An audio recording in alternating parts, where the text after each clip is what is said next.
चलिए देखिए बच्चों, अब हम शुरू करते हैं नया चैप्टर जिसका नाम है टाइम सीरीज। टाइम मतलब समय। टाइम का इसके अंदर सबसे इंपॉर्टेंट टूल होता है टाइम सीरीज। देखिए टाइम सीरीज के अंदर क्या होता है, जैसे सबसे पहले हम इसकी डेफिनेशंस वगैरह पढ़ते हैं थोड़ी बहुत और उनके बारे में समझते हैं। Time series is statistical data that are arranged and presented in chronological order that is over a period of time. Time series वो कहता है स्टैटिस्टिकल डेटा को अरेंज करा जाता है और उसको प्रेजेंट भी किया जाता है।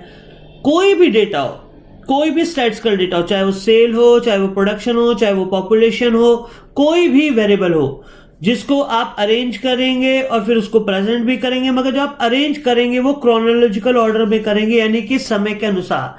दैट इज जैसे 1990 से लेकर 2020 तक एक समय ले लिया आपने, हर साल उस डेटा के बारे में रीडिंग नोट करी और उसको प्रेजेंट किया, तो ये कहलाता है टाइम सीरीज। टाइम सीरीज में एक चीज सबसे पहले क्या होगी, टाइम, और दूसरा आपका क्या होगा, वो वेरिएबल। तो सीधी बात है, जो दो चीजें जरूरी हैं, एक तो टाइम और एक वेरिएबल, तभी ये सीरीज क्या कहलाती है, time series.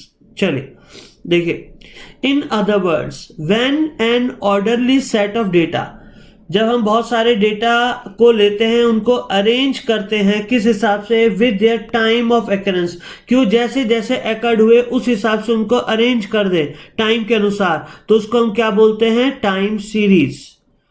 Most of the time series, ज्यादातर जो टाइम सीरीज होती है रिलेटिंग टू इकोनॉमिक्स और बिजनेस और कॉमर्स से होती है। इकोनॉमिक्स से मतलब पॉपुलेशन देख लिया हमने, है ना, बर्थ रेट देख लिया, डेथ रेट देख लिया। बिजनेस एंड कॉमर्स में आते हैं sale, purchase, income, prices, production, ये सब। तो जो most of the time series होती है इकोनॉमिक्स और बिजनेस और कॉमर्स से रिलेटेड, वो ज्यादातर, है ना, ज्यादातर आपको किस तरह का ट्रेंड शो करेंगी, अपवर्ड टेंडेंसी होती है उनकी, यानी ऊपर बढ़ने की, यानी इंक्रीज होने की। जैसे पॉपुलेशन बढ़ रही है, ठीक है, प्रोडक्शन बढ़ता है, सेल्स बढ़ती है। टाइम सीरीज ऑफ सेल्स, जैसे हमने देखा 2012 से 2019 तक हमने देखा, है ना, इस तरह से सेल्स थी, ठीक। तो एक तो हो गया टाइम और दूसरा हो गया आपका वेरिएबल सेल्स, ठीक है। दूसरा जैसे हमने देखा पॉपुलेशन, नॉर्मली देखे तो इसका जो टेंडेंसी होती है वो इंक्रीजिंग है, यानी कि लॉन्ग रन में ये क्या हो रही है, बढ़ रही है। 2019 में हमारी जो पॉपुलेशन है वो 136 करोड़ हो चुकी है, 136 करोड़।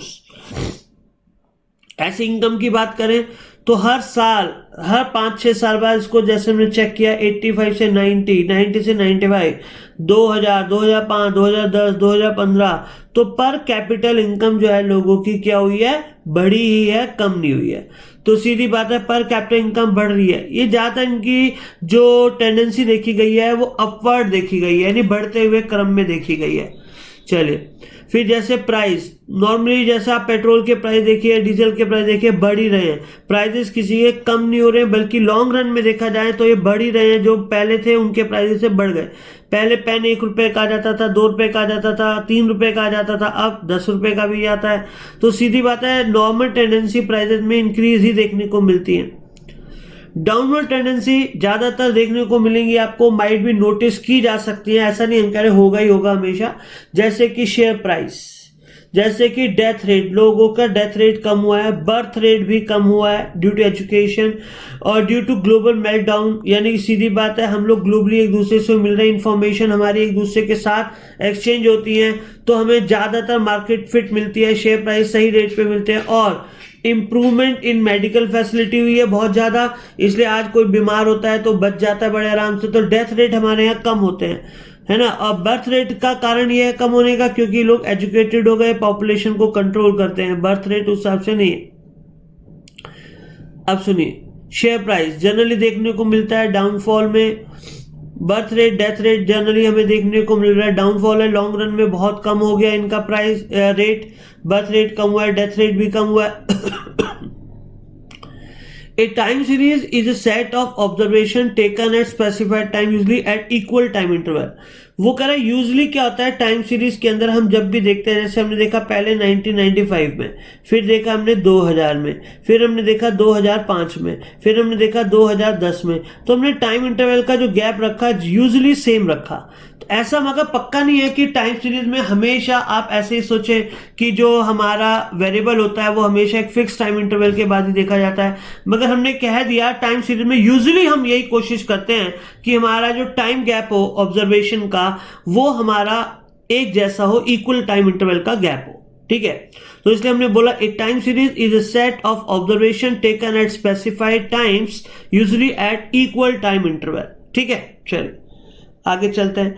अकॉर्डिंग टू यान लुंग चू, ठीक है, ए टाइम सीरीज में be defined as a collection of readings. तो कहता है टाइम सीरीज क्या है? टाइम सीरीज है कलेक्शन किसका? आपकी रीडिंग्स का। रीडिंग्स मतलब जैसे हम रीडिंग ले रहे हैं, इस दिन इस समय लेंगे पहले बार रीडिंग, फिर दूसरी बार इसी समय लेंगे दूसरी रीडिंग, फिर इसी समय लेंगे तीसरे दिन अगले दिन रीडिंग, तो ऐसे बार बार रीडिंग लेने का नोट डाउन करना। तो ये कलेक्शन ऑफ हमारा क्या रीडिंग्स है जो कि डिफरेंट टाइम पीरियड के बीच में लिया गया है, चाहे वो किसी भी वेरिएबल से रिलेटेड हो, चाहे वो इकोनॉमिकल वेरिएबल हो, चाहे वो कॉमर्स रिलेटेड हो, चाहे वो आपका बिजनेस रिलेटेड हो, और या फिर वो कॉम्पोजिट ऑफ वेरिएबल हो। कॉम्पोजिट मतलब एक से ज्यादा वेरिएबल। जैसे एग्जांपल के तौर पर बताता हूं आपको अभी, तो यान लुंग क्या कहता है, ये रीडिंग्स है, याद रखिएगा रीडिंग्स इसने शब्द यूज किया, ये रीडिंग्स हैं। इन रीडिंग्स को हम लोग क्या करते हैं, एक डिफरेंट टाइम पीरियड के बाद इनको लेते रहते हैं, और ये जो रीडिंग्स होती हैं वो किसी भी वेरिएबल से रिलेटेड हो सकती हैं। उसमें एक वेरिएबल भी कंसीडर किया जा सकता है आपकी स्टडी में, और एक से ज्यादा वेरिएबल भी कंसीडर किए जा सकते हैं आपकी स्टडी में। जैसे ही मैंने आपको एग्जांपल दिया कॉम्पोजिट ऑफ वेरिएबल्स, यानी जहां एक से ज्यादा वेरिएबल हैं, जैसे 12, 13, 14, 15, 16, 17, 18 के हमने क्या करे टेम्परेचर भी नोट किए। 42 सेल्सियस पे हमारी कितनी आइसक्रीम की सेल हुई? 2000। 43 पर कितनी हुई? 2500। 43.5 पे कितनी हुई? 5000। 44 डिग्री सेल्सियस पे कितनी हुई? 7800। 44 जैसे जैसे गर्मी और बढ़ती जा रही है, हम देख रहे हैं सेल्स की रीडिंग भी बढ़ रही है, तो गर्मियों में लोग ज्यादा आइसक्रीम खाते हैं और ज्यादा गर्मी पर हमारी ज्यादा सेल बढ़ जाती है। तो हमने दो वेरिएबल एक साथ लिए, जबकि टाइम सीरीज एक ही थी। सेम टाइम पर हमने दो वेरिएबल यूज किए, एक तो सेल्स और एक दूसरा सेल्सियस इन टेम्परेचर के लिए। ठीक है, तो समझ आया होगा आपको होपफुली कि दो वेरिएबल्स का मतलब क्या है। तो लैंग चू जो भी थे, ये यांग लैंग चू जो भी थे, इन्होंने हम लोगों को क्या कहा कि टाइम सीरीज रीडिंग्स का हमारे पास बंच है जो कि एक वेरिएबल से रिलेटेड भी हो सकता है और दूसरे वेरिएबल से रिलेटेड भी हो सकता है, दो से ज्यादा भी हो सकते हैं, और उनको जब हम एक अरेंज करके दिखाते हैं तो उसी को हम क्या बोलते हैं? Time series. चलिए आगे चलते हैं। Time series may be considered as made up of two types of sequence, that is signal and noise. ये आपकी बुक में नहीं है, फिर भी आप ध्यान दीजिए जरा। Signal and noise. Signal and noise का क्या है? जब एक सिस्टमेटिक वे से रेगुलर पैटर्न पे आपको एक ट्रेंड देखने को मिलता है, दैट इज कॉल्ड सिग्नल। और जब एकदम रेंडमली कुछ चेंज होता है जो कि अनसिस्टमेटिक होता है, जिसकी प्रिडिक्शन नहीं कर सकते आप, तो उसको हम बोलते हैं नॉइज। Signal, noise. ठीक है, देखिए द सीक्वेंस विच फॉलो। देखिए पहले तो हमने ये कहा टाइम सीरीज में दो तरह के, टू टाइप्स के क्या होते हैं? सीक्वेंस होते हैं, एक तो सिग्नल और दूसरा नॉइज। सीक्वेंस जो कि एक रेगुलर पैटर्न अपने पास रखता है वेरिएशन का, और कंप्लीटली जिसको डिटरमाइन भी किया जा सकता है, स्पेसिफाइड भी किया जा सकता है, उसको हम बोलते हैं सिस्टमैटिक सीक्वेंस या सिग्नल्स। याद रखिएगा, सिग्नल्स या सिस्टमैटिक सीक्वेंस। और जिसका कोई पैटर्न ही नहीं है, जो कभी भी घट जाता है, जो एक इरेगुलर पैटर्न रखता है, रेंडमली आपका एकर्ड हो जाता है, उसको हम क्या बोलते हैं? Unsystematic sequence. यानी कि दूसरा उसका नाम क्या होता है? नॉइज। तो देखिए एक होता है सिग्नल, एक होता है नॉइज। सिग्नल को हम बोलते हैं सिस्टमैटिक और नॉइज को हम बोलते हैं अनसिस्टमैटिक। देखिए कोशिश करिए आपको डायग्राम से समझाने की। ये जो आपका चल रहा है ये है अनसिस्टमेटिक, इसको कभी आप प्रिडिक्ट नहीं कर सकते, ये रेंडमली सीक्वेंस है। और ये क्या है? जो सीधी लाइन है ये आपकी है सिग्नल। तो सिग्नल क्या है? एक तरह से देखा जाए तो वो है एक स्ट्रेट लाइन, और जो ये आपकी दिल की धड़कन की तरह घट बढ़ रही है, इसको हम क्या बोलेंगे? नॉइस। तो सीधी बात है, जो सिग्नल है वो क्या कहलाता है? सिस्टमैटिक सीक्वेंस, यानी कि सिग्नल। और नॉइस क्या है? Unsystematic sequence. तो इसको हम बोलते हैं अनसिस्टमैटिक सिग्नल, और सिस्टमैटिक सिग्नल को हम बोलते हैं सिग्नल। ठीक है, तो आपको याद रखना है, कोई ज्यादा इसमें आपको रिसर्च नहीं करनी है। आइए अब हम बात करते हैं टाइम सीरीज के कितने कंपोनेंट्स हैं। देखिए, टाइम सीरीज के हमारे पास 4 कंपोनेंट है। सबसे पहला लॉन्ग टर्म मूवमेंट और सेकुलर ट्रेंड, दूसरा सीजनल वेरिएशन, तीसरा साइक्लिक वेरिएशन, और चौथा रैंडम और इरेगुलर वेरिएशन। 4 हैं। लॉन्ग टर्म मूवमेंट्स या सेकुलर ट्रेंड बहुत इंपॉर्टेंट है, ये चारों सबसे ज्यादा थ्योरी इसी पे आएगी। लॉन्ग टर्म मूवमेंट्स और सेकुलर ट्रेंड, दूसरा सीजनल वेरिएशन, तीसरा साइक्लिक वेरिएशन, और चौथा हमारे पास है रैंडम और इरेगुलर वेरिएशन। देखिए, अब ये क्या कहते हैं? टाइम सीरीज में एक तो टाइम होता है, और एक हमारे पास क्या होता है? उस टाइम के साथ हमारे पास होता है वो वेरिएबल जिसके बारे में हम स्टडी कर रहे हैं टाइम के अकॉर्डिंग। तो लॉन्ग टर्म मूवमेंट और सेकुलर ट्रेंड के बारे में सबसे पहले कंपोनेंट की बात करते हैं। ये हैं कंपोनेंट, याद रखिएगा क्या कहलाते हैं? कंपोनेंट। 4 कंपोनेंट है इसके।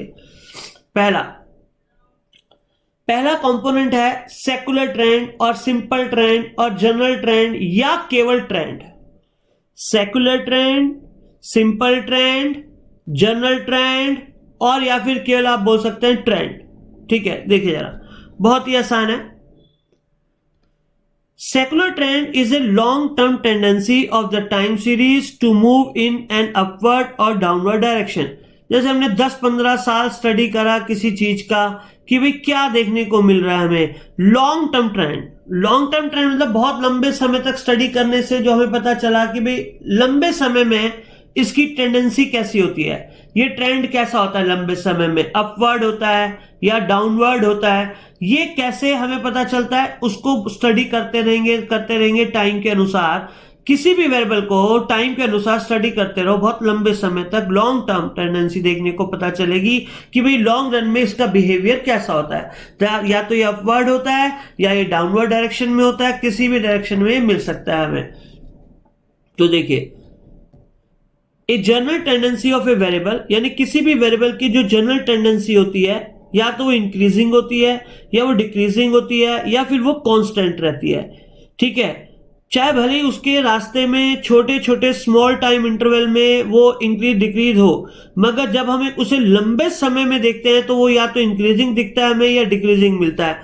यानी लॉन्ग टर्म जो हम टेंडेंसी देखते हैं उसमें बीच में हमारे रास्ते में बहुत सारे शॉर्ट टर्म भी चेंजेस आएंगे। वो शॉर्ट टर्म कभी तो इंक्रीजिंग होंगे, कभी वो डिक्रीजिंग होंगे, मगर बाद में जब हम उसकी एक पूरी पिक्चर देखेंगे तो वो हो सकता है लॉन्ग टर्म ट्रेंड इंक्रीजिंग हमें देखने को मिले, या हो सकता है लॉन्ग टर्म ट्रेंड हो सकता है डिक्रीज देखने को मिले। तो याद रखिए, शॉर्ट टर्म ड्यूरेशन में जो चेंजेस आते हैं उसको कभी भी हम टेंडेंसी नहीं बोलते, बल्कि जो लॉन्ग रन में देखने को हमें मिलता है लंबे समय में उसको हम बोलते हैं सेकुलर ट्रेंड, जनरल ट्रेंड या फिर लॉन्ग टर्म ट्रेंड। ध्यान रखना है, बहुत इंपॉर्टेंट है सेकुलर ट्रेंड इसका नाम। जैसे आपने बहुत लंबे समय के लिए पॉपुलेशन देखी बढ़ रही है, तो population of country has increasing trend over a year. May be possible धीरे हर सीजन के हिसाब से वो थोड़ा कभी कम बढ़ती हो कभी ज्यादा बढ़ती हो। जैसे कुछ सीजन में पॉपुलेशन कम होती है, कुछ सीजन में ज्यादा बढ़ जाती है। तो अब हम देखें तो शॉर्ट टर्म इसमें भी ऑसिलेशन आए, मतलब कभी बढ़ रही है कभी घट रही है, कभी बढ़ रही है कभी घट रही है। मगर जब हमने उसको 10 सालों में देखा या 20 सालों में देखा या 30 सालों में देखा तो हमें दिखा कि ये तो बढ़ रही है जनरली। तो उसका लॉन्ग टर्म टेंडेंसी कैसे मिली? इंक्रीजिंग। मगर शॉर्ट टर्म में कभी घट जाती, कभी बढ़ जाती, कभी घट जाती, कभी बढ़ जाती है। तो शॉर्ट टर्म टेंडेंसी से